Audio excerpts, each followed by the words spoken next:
Though I have been into computers my entire life, and I'm almost 45, one thing that I have never done is play with a Commodore 64 for real. I have a Maxi, but I've never really played with a real computer itself, an original 64. So today you are going to experience a newbie to the Commodore 64 world, testing out some equipment, seeing what works, see what doesn't work, and I actually am pretty excited because, as you will see at the end of this video, I thought something was completely dead that was not. Huge thanks to Bomac, as always. So, let's get started.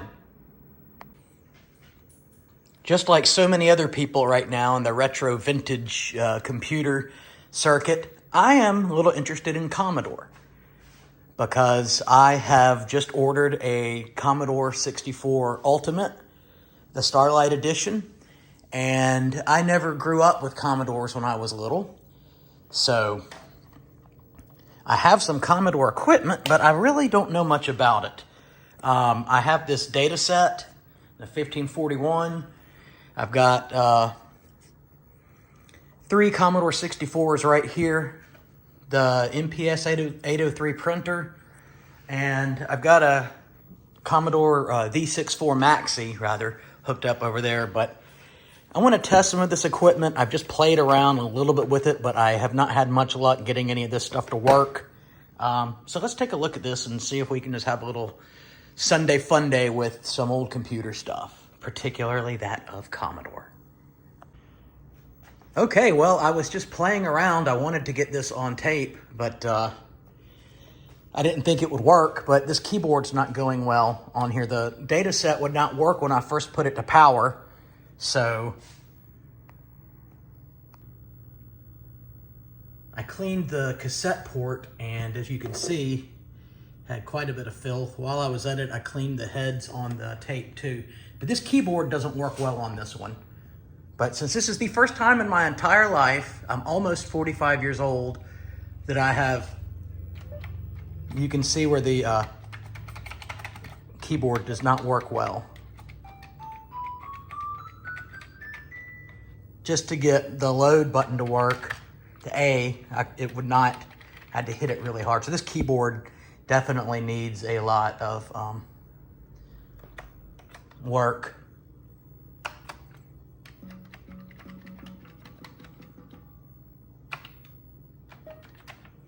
Anyway, let's proceed.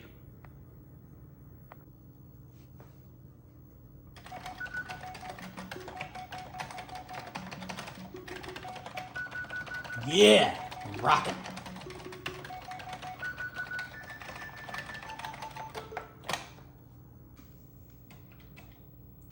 Yeah, as you can see, I'm romping on the A button pretty hard, and it's just not gonna work, so this keyboard's gonna need some repairs. I've got another bread bin over here that I know works, so let's see if we can have any luck with it.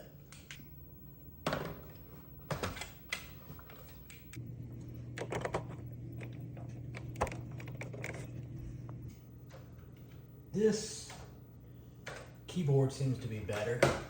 That first program that it picked up was keyboard. I want to see what else is on this side of the tape, because I'm still actually surprised that there was any software on this tape. So that was kind of cool. Let's see if there's anything else fun on here. Okay, we know keyboard. Let's go to the next one. All right, well, I think keyboard was the only one on this side of the tape.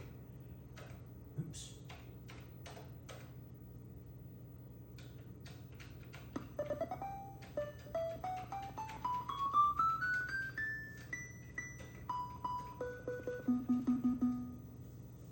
All right, let me go back to the other side of the tape. I know there was some stuff on there and I didn't have any luck with it, but I found them earlier and I have not tried to load them since I cleaned the tape heads, so let's check that out.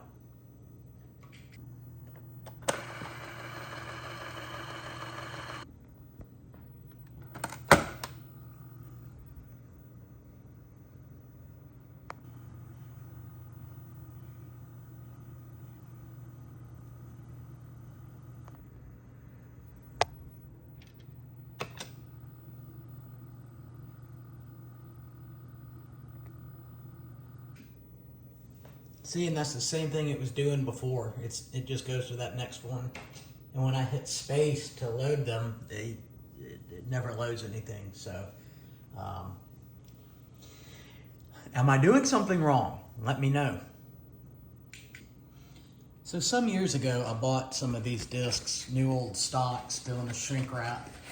I say 2018, to go with my Apple II computers I was working on. I still have some upstairs that are in the shrink wrap. These are all Apple discs, but I believe there is, yeah, there's some new discs in here too. So I'm going to see if I can play with this 1541.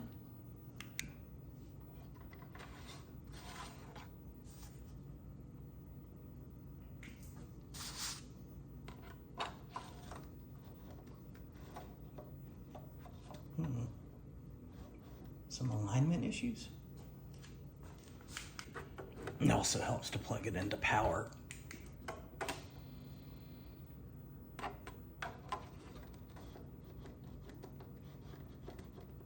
Something is in there and it's not happy about it.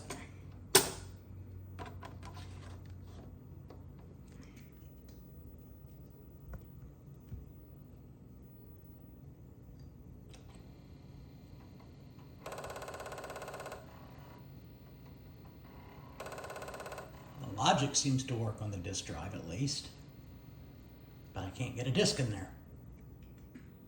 I may have been too gentle with it because I got it in.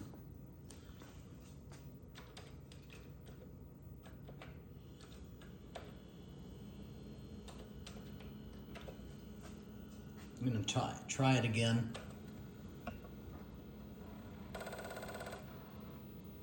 Now that's an unformatted disk, so I have no idea what kind of errors.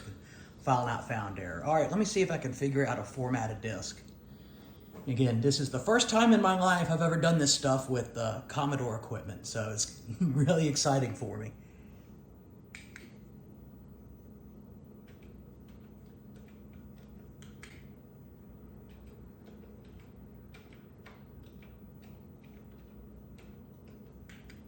I'm not sure if that N0 that was in the syntax I looked up is supposed to go in there or not, but I guess we're about to find out.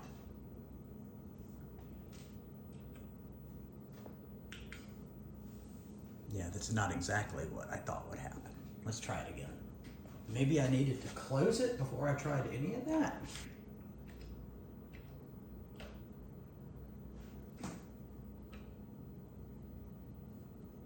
I'm doing something wrong. Yep.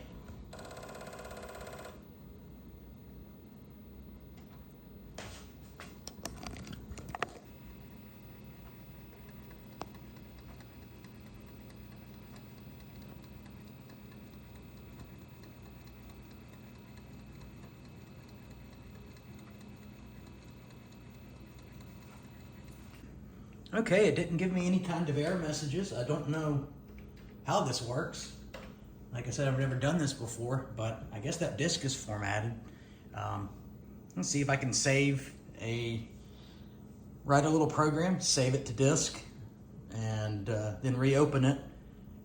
Simple, boring stuff, but you know, I've never done it before. Let's see if this works. My initial basic language is rooted in that of a color computer, a series of computers.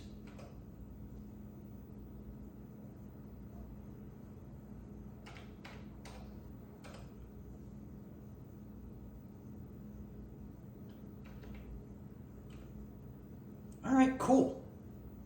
So let me see if I can save it to a disk, restart the computer, and then load it from a disk. You know, one thing I don't know how to do? To interrupt a program once it's running. Shift run stop doesn't do it. Run stop by itself doesn't do it. Restore doesn't do it. I guess I'm gonna have to look that up too. Okay, run stop plus restore. There we go. And there the program is. Whoa. It's still got some of that other stuff in it. I'm gonna have to retype my little program. Make sure the memory's clear now. Yes. I wonder if that means it did load some of that other stuff from that tape. Might have. Oh well, we'll go back to that later.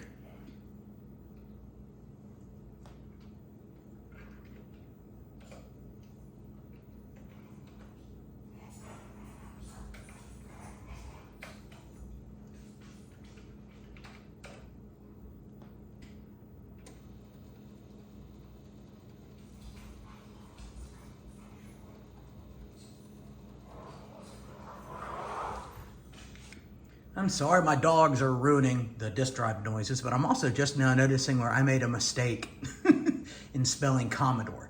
That's okay. You know what? No, it's not. I want to format the disk again.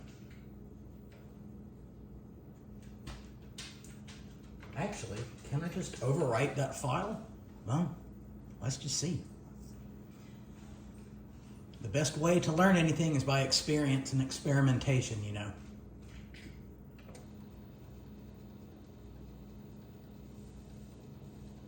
I guess it worked. Now let's power cycle the computer and try to load the disk. Nothing in memory? I'm guessing that's what you do.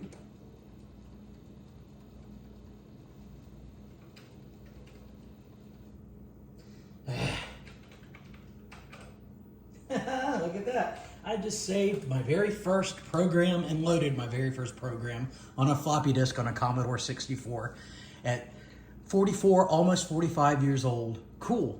Well, it looks like it did not overwrite my my other one though. My error that I corrected. Anyway, I'm just gonna call this one a win.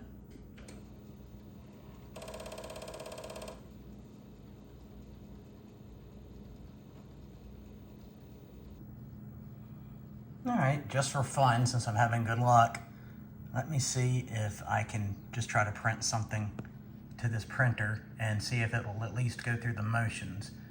I believe those are set where they're supposed to be. It was set to device 5, but from what I read, they normally default to 4. That should be able to be modified in the software, but just let's see if it'll at least go through some print motions.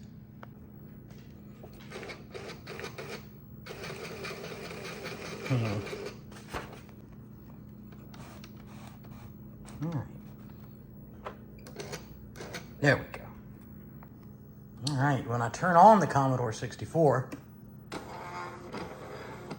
think that's a pretty good sign.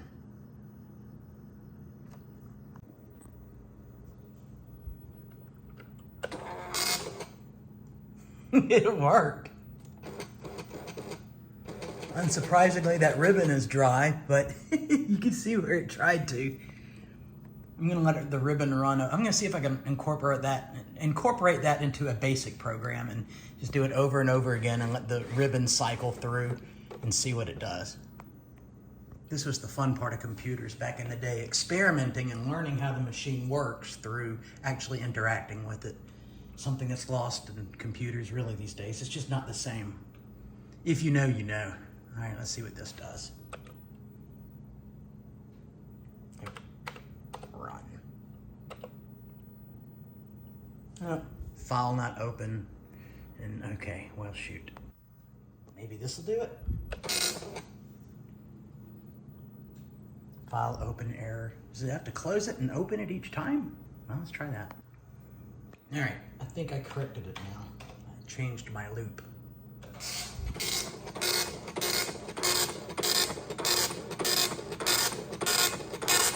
Yeah, that ribbon is completely dry, but the printer works. So I'm gonna call today a success. Oh, I do want to take this one apart because this one is just totally dead. I found this in a trash pile well over 20 years ago and never did anything with it because I didn't have a power supply. Let's just pop the cover on it real quick. Okay, Mr. Commodore, let's open you up. So the story behind this one is that, back in the early 2000s when I was the manager of the Sciences Computing Center at Auburn University in Montgomery, this was in a trash pile. And this was before retro collecting was a thing. And I had stuff that I put on display up on the wall. And since this was found in the trash pile and I knew nothing about it, I had it hung up on the wall, and that's what this hole is. Of course, now in 2025, I'm regretting that, but I don't know what condition it is inside. So let's see. Okay, where the hole that was drilled through it went through, focus, here. So it didn't go through the motherboard.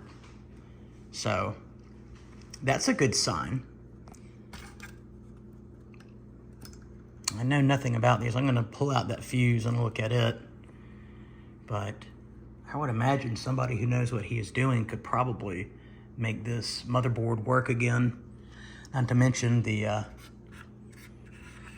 chips that are in here, the SID chips and the VIC-2 or whatever, and the processor are probably, you know, I doubt every single thing on this computer is bad. I don't have a multimeter, so I can't test this fuse, but it doesn't look like it's blown.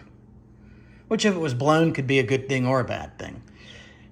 It could be why the computer's not working, but then, of course, you have to wonder, why did the fuse blow? Does anybody see anything jumping out at them? Other than the fact the fuse is out now? I'm going to put that back in, and I'm going to try to power it on once again. This is no advanced diagnostics. I'm just looking and taking inventory. You know, just in case it's a LED that's bad, I've hooked it up to the video cable. Let's turn it on and see if anything happens. Ooh, that's a good...